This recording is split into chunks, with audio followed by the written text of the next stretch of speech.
Bonjour, je suis très heureux d'accueillir aujourd'hui mon confrère Antoine Glaser qui a coécrit avec un autre journaliste, Pascal Hérault, un livre intitulé Le piège africain de Macron, du continent à l'Hexagone, et cet ouvrage va paraître le 7 avril, donc très prochainement.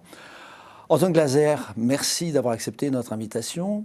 Pourquoi est-ce un piège pour Macron, l'Afrique ? Pour Macron, c'est le piège africain de Macron, c'est un piège par rapport à l'idée qui se fait finalement des relations de la France avec l'Afrique et la façon dont il a abordé le continent africain. D'abord, quand il était à l'ENA, il a abordé pas du tout, il a abordé par le Nigeria, il était en stage au Nigeria. Et c'est vrai qu'il le dit lui-même dans l'interview qu'il nous a accordée, il ne dit pas qu'il déteste la France-Afrique, mais il a quand même été dire quand il est arrivé au pouvoir en 2017 aux étudiants burkinabés, il a été leur dire « Moi, je suis jeune comme vous, c'est la génération Macron, toute la période coloniale, post-coloniale, la France-Afrique, pour moi, c'est fini. » Il a une détestation de la France-Afrique.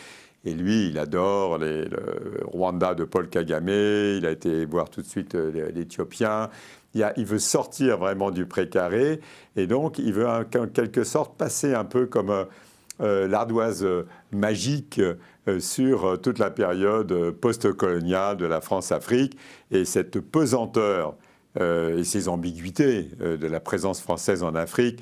On sous-estime la période post-coloniale, on parle toujours de la colonisation, mais la période post-coloniale, c'est quand même de 1960 à la chute du mur de Berlin. La France était quand même dans un système intégré, politique, militaire, financier, et ça, on a l'impression qu'Emmanuel Macron le sous-estime. Est-ce que c'est la même sorte de sous-estimation que celle pratiquée par Sarkozy et puis par Hollande aussi, qui eux aussi ont voulu modifier un peu les rapports entre la France et l'Afrique? Alors la différence avec finalement Nicolas Sarkozy et François Hollande, c'est qu'ils s'appuyaient tous les deux sur des chefs d'État de la région qui étaient quand même de l'Afrique francophone. C'est vrai que Nicolas Sarkozy, je ne dis pas qu'il y avait une passion, mais il était très ami avec le président Alassane Ouattara, qui l'a d'ailleurs aidé à arriver au pouvoir. Et c'est vrai, par exemple, que Jacques Chirac, c'était bien sûr, il avait repris les relations avec le président Félix Houphouët-Boigny. Donc, tous, ils avaient quand même une relation, que ce soit François Hollande, il n'arrêtait pas de tweeter avec tous ses copains de l'international socialiste, Alpha Condé, Mahamadou Issoufou, était toute la journée avec eux, le président du Niger et de Guinée. Tandis que Emmanuel Macron, il essaye de tenir à bout de gaffe, finalement, c'est ce qu'ils considèrent qu'ils sont des autocrates de l'Afrique francophone, en particulier de l'Afrique centrale. Et en même temps, il se rend bien compte que ces chefs d'État, ils ont le monde entier. Ce qui a vraiment changé, c'est que les chefs d'État africains de cette période, ils ont le monde entier dans leur salle d'attente. Et dès que, par exemple, il a mis beaucoup de temps à recevoir le président Denis Sassou Nguesso du Congo, mais évidemment que Denis Sassou Nguesso, il a fait comprendre très vite qu'en allant voir Vladimir Poutine, en recevant finalement le Turc Erdogan, et puis en envoyant même l'opposant Jean-Marie Michel Mokoko, qui est emprisonné pour 20 ans en prison au Congo-Brazza, quand il a fallu le soigner, il l'a envoyé en Turquie, alors que ses proches voulaient qu'il aille en France et au Maroc. Ce sont des petites choses, mais ça montre au niveau des relations entre Emmanuel Macron et les chefs d'État de la région que finalement, il les tient à bout de gaffe, mais le rapport est inversé. Et finalement, c'est un piège pour lui, parce qu'il croit toujours qu'avec la jeunesse, les sociétés civiles... Alors la seule chose qui a le seul vrai changement, c'est qu'à un moment donné, il s'est dit comment est-ce que je vais gérer mes relations avec finalement cette France-Afrique, cette ancienne France-Afrique. À ce moment-là, il s'est dit tiens, je vais passer par les diasporas, je vais passer par les Français d'origine africaine. Donc il a créé pour la première fois un conseil présidentiel africain, un CPA, mais la plupart du temps sont quand même plutôt des chefs d'entreprise, plutôt des premiers de cordée, et ce ne sont pas des gens qui sont les vrais relais vers les sociétés civiles africaines. Ce ne sont pas vraiment les vrais relais en Afrique. La preuve, c'est que les sentiments anti-français ont plutôt évolué négativement, se sont amplifiés, et ce ne sont pas vraiment des relais non plus dans les diasporas des Français d'origine africaine dans les banlieues. Donc on reste quand même dans un domaine un peu de superstructure, et donc il faut comprendre, il est tellement gêné un peu par rapport à ses chefs d'État qu'il a quand même changé. Il a surfé un peu. Il devait y avoir un sommet Afrique-France à Bordeaux au mois de juin 2020. Et finalement, ça a été bien sûr annulé en raison de la pandémie du Covid. Et du coup, il a changé ça en sommet de la diaspora. On ne parle même plus des chefs d'État. Sommet de la diaspora, qui aura lieu le 9 juillet 2021 à Montpellier. Parce que Montpellier, c'est les villes universitaires, c'est les instituts français de recherche. Et donc, ça se passe à Montpellier, donc aussi décentralisé, mais uniquement un sommet des diasporas. Et pour conduire, finalement, il a choisi son partenaire africain, ça sera Achille Mbembe. Ça veut dire qu'il a choisi l'intellectuel camerounais qui est actuellement chercheur en Afrique du Sud, mais aussi aux États-Unis, et qui était jusqu'à présent le plus critique vis-à-vis de la France en Afrique. Et donc, il a choisi. Il est très transgressif aussi sur ce plan-là. Et du côté d'Achille Mbembe, qui avec Felwine Sarr, à qui Emmanuel Macron avait confié sur la restitution des œuvres d'art, c'est lui qui a fait le rapport avec Bénédicte Savoy, et Felwine Sarr et Achille Mbembe, ils ont créé tous les deux ce qu'on appelle les ateliers de la pensée à Dakar, dont l'axe principal, c'est faut oublier la France. Désormais, il faut avoir une pensée africaine endogène sans la France. Et c'est là où Macron, il a été, c'est une sorte de prise de guerre. Il a été chercher Achille Mbembe, il va chercher. Donc, il est quand même toujours un peu dans des structures, des superstructures intellectuelles, mais qui ne changent pas la réalité. Donc, pourquoi c'est un piège ? C'est un piège parce que finalement, sur l'Afrique, je veux dire, quoi qu'on fasse pour les Africains, la présence de l'armée française, ça sert toujours de cache-misère à une présence française globalement déshérente. Il suffit de demander au patronat français sur l'Afrique. Et du côté des diasporas, c'est un piège aussi parce que lui-même le dit dans l'interview qu'il nous a accordée. Il dit oui, c'est vrai que sur les inégalités, on n'a pas été assez loin. Il y a toujours un problème sur les Français d'origine africaine. Il y a toujours un plafond de verre, etc. Ils n'ont pas accès à nos écoles. Et à un moment donné, il s'est même énervé en disant c'est pas normal que tous ces intellectuels francophones, ils aillent tous dans les universités américaines parce qu'on ne leur donne pas de place dans les universités françaises. Donc il est conscient de tout ça. Il ne peut pas faire vraiment bouger les choses, mais il a une telle volonté de passer l'ardoise magique sur toute cette période historique. La France ne peut pas, c'est la réalité c'est l'histoire. Moi, je ne suis pas dans l'idéologie, je dis il y a une période historique, période 60, 1990, chute du mur de Berlin, tout le monde se rend compte de la réunification de l'Allemagne, personne ne se préoccupe de la mondialisation de l'Afrique. À la France, à Paris, on a toujours fait comme si, d'abord, comme nos si amis africains... acquis. Et puis comme si rien n'allait changer, comme si toujours nos amis africains, moi j'ai entendu des trucs, ouais, les Chinois, ils auront besoin de nous en Afrique et tout. Enfin, on rêve en disant, ouais, mais les Chinois, on les connaît mieux que les autres, on sait mieux que les autres. Sauf que non, il y a une période historique. Non seulement la chute du mur de Berlin, mondialisation de l'Afrique, toute la zone sahélienne, retour au 19e siècle quelque part avec une islamisation rapide, plus d'occidentaux dans toute cette région parce que les djihadistes ont fait fuir tous les occidentaux, plus d'ONG, plus de coopération décentralisée française dans cette région. Donc on est passé dans une autre période historique. Et Emmanuel Macron, on a l'impression que c'est un piège pour lui parce qu'il peut tomber dans le piège. Et on voit bien chaque jour l'opération Barkhane. Au moment du sommet au mois de février, il était à l'Élysée en visioconférence avec ses pairs du G5 Sahel.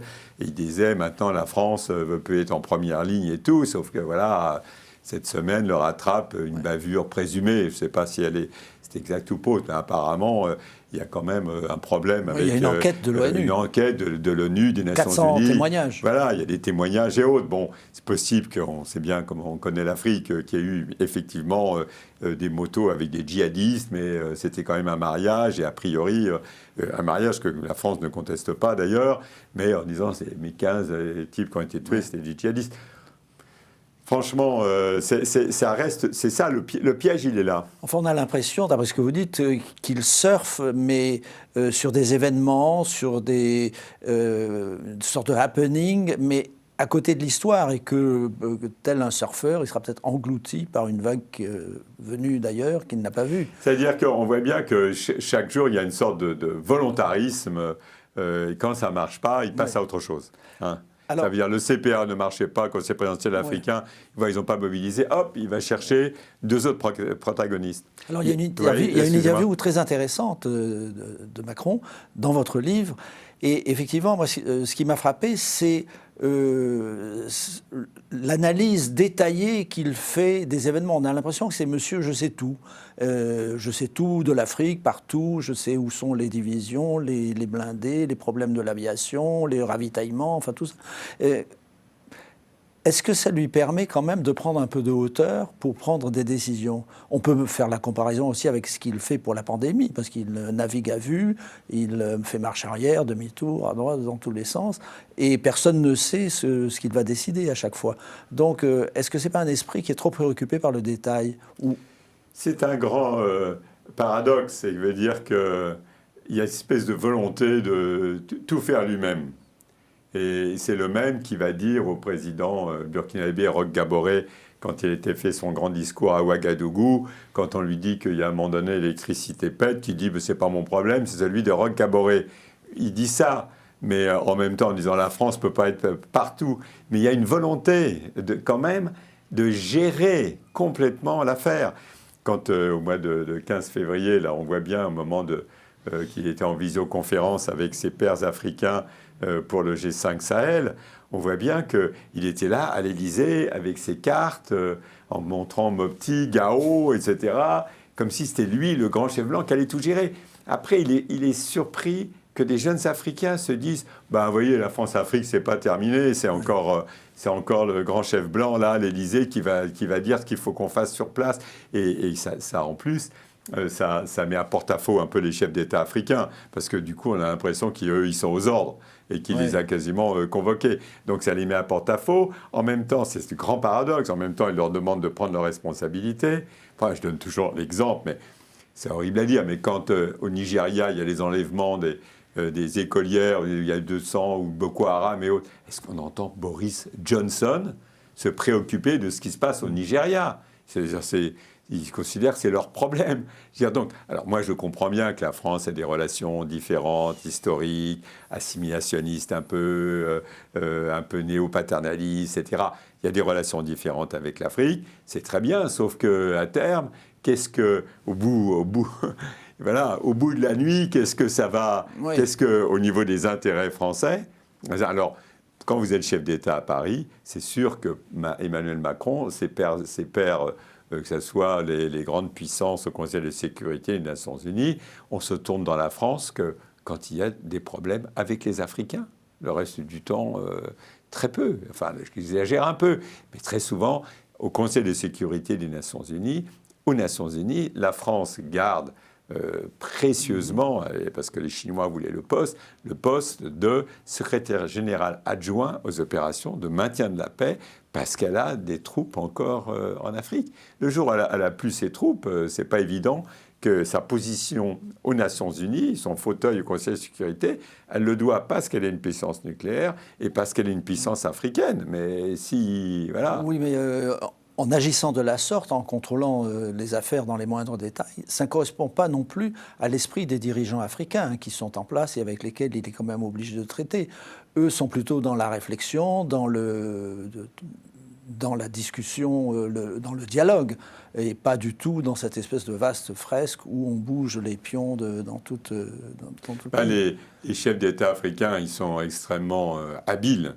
Ça veut dire, dans un premier temps, ils pensent, ou ils vous disent oui, c'est très bien, comme ça ils jouent aussi sur une sorte de nationaliste, de souverainisme aussi, pour pas être déconnectés par rapport aux jeunes, et aux sociétés civiles africaines en disant oui, ils laissent un peu les sentiments anti-français. On l'a vu surtout au Mali avec Ibrahim Boubacar Keïta qui laissait un peu des manifestations anti-françaises et tout, et en même temps il avait les soutiens de la France.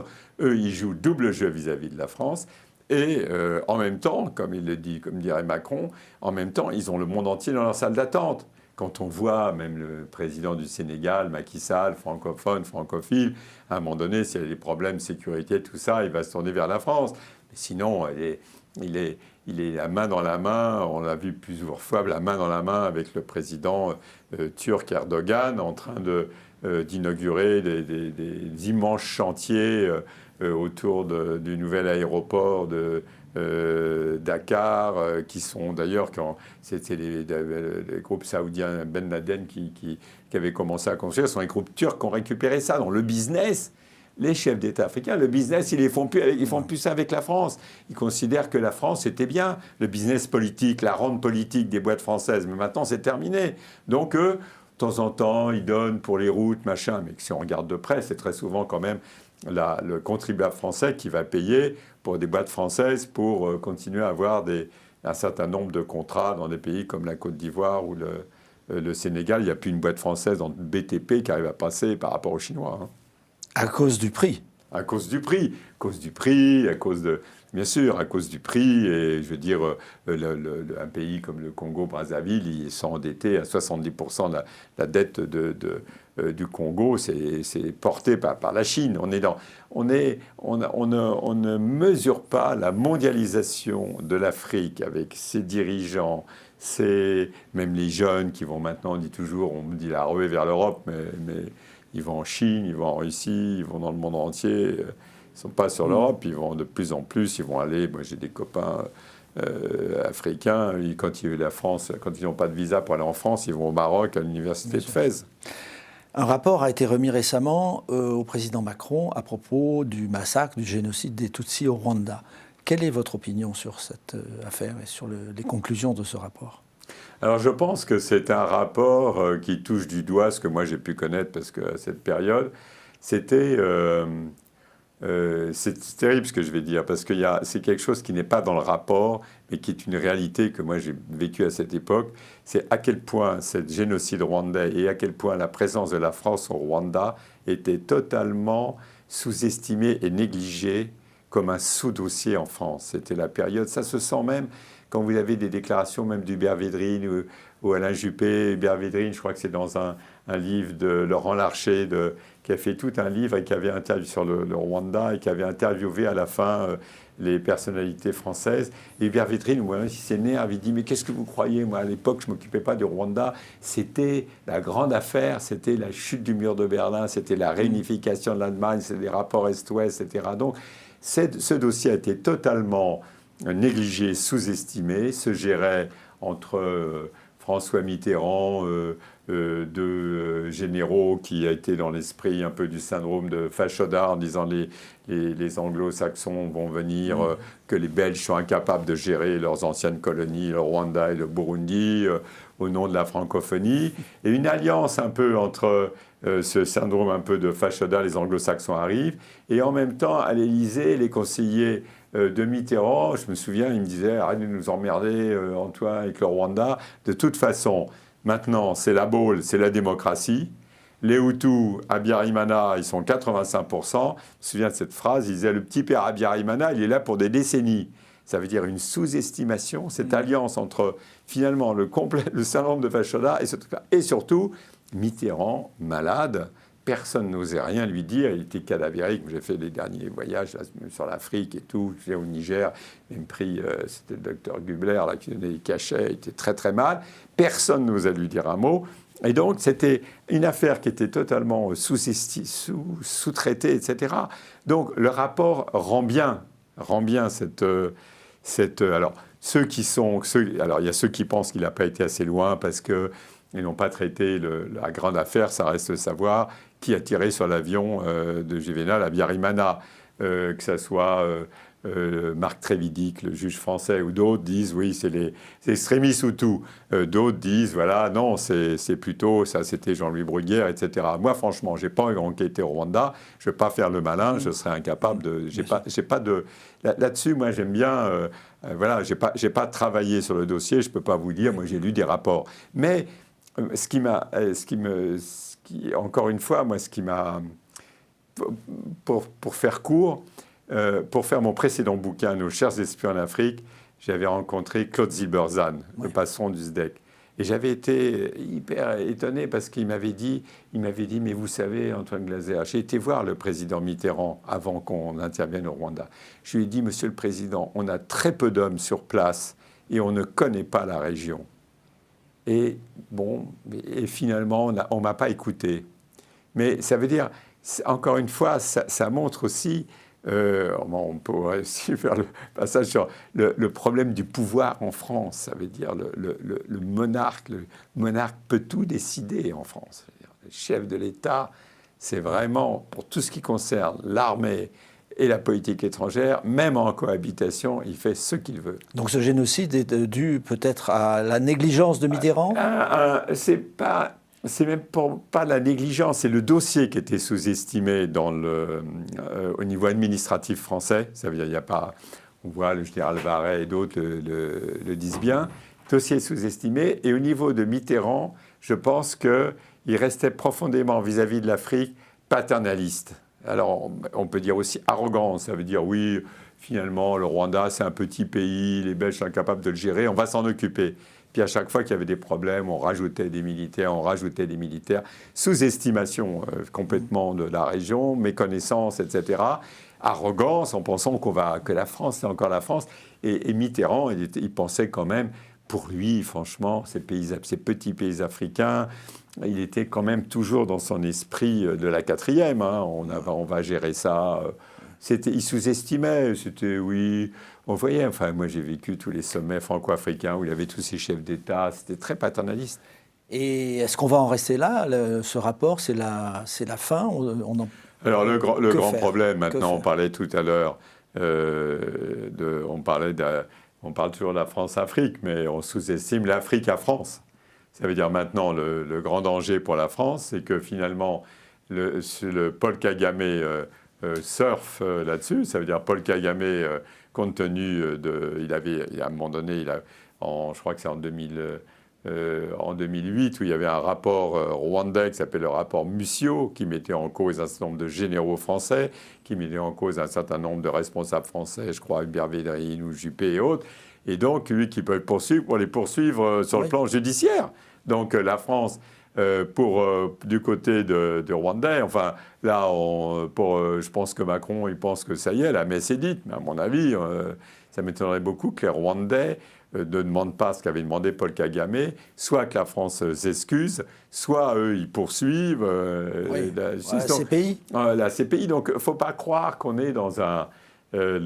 encore une fois, si on croit ça, on ne connaît pas les chefs d'État africains. Ils sont chez eux, ils peuvent si vous poursuivez n'importe quel responsable français, le type peut pas sortir du territoire sans être poursuivi par Interpol.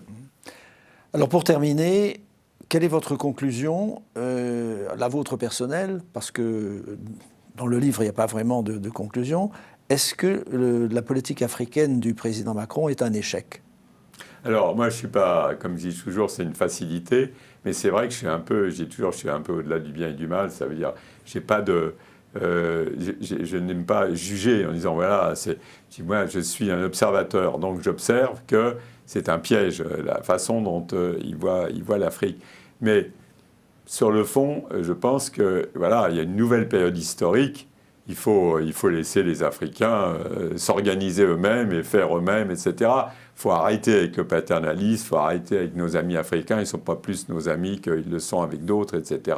C'est leur vie. Ils ont une grande capacité de syncrétisme, de prendre les choses, même que ce soit les religions et autres, de mettre ça à la sauce africaine. Et c'est très bien comme ça. Donc je pense qu'il y aura forcément une période historique où voilà, ils vivront leur vie, il n'y a pas besoin, il faut arrêter. Pour avoir, on dit toujours les rapports, nos dirigeants parlent de gagnant-gagnant, ça ne veut rien dire. Ils se démerderont et ils se débrouilleront seuls. Et à mon avis, il y aura une période un peu comme ça, ou de distance, et qui ne sera pas plus mal. Une distance peut-être un peu raccourcie par la francophonie, qui est quand même un atout important. Oui, sauf qu'il a confié, comme ses prédécesseurs, Macron a transformé la francophonie en un outil politique, puisqu'il a choisi Louise Mushikiwabo, l'ancienne secrétaire en ministre des Affaires étrangères rwandaise, en offrant un peu ça au Rwanda pour se réconcilier France-Rwanda. Eh bien, je recommande, merci beaucoup, merci. Antoine Glaser, je recommande beaucoup le livre Le piège africain de Macron que vous avez coécrit avec Pascal Hérault. Et merci aussi d'avoir accepté cette invitation. Merci d'avoir suivi cette émission. À bientôt.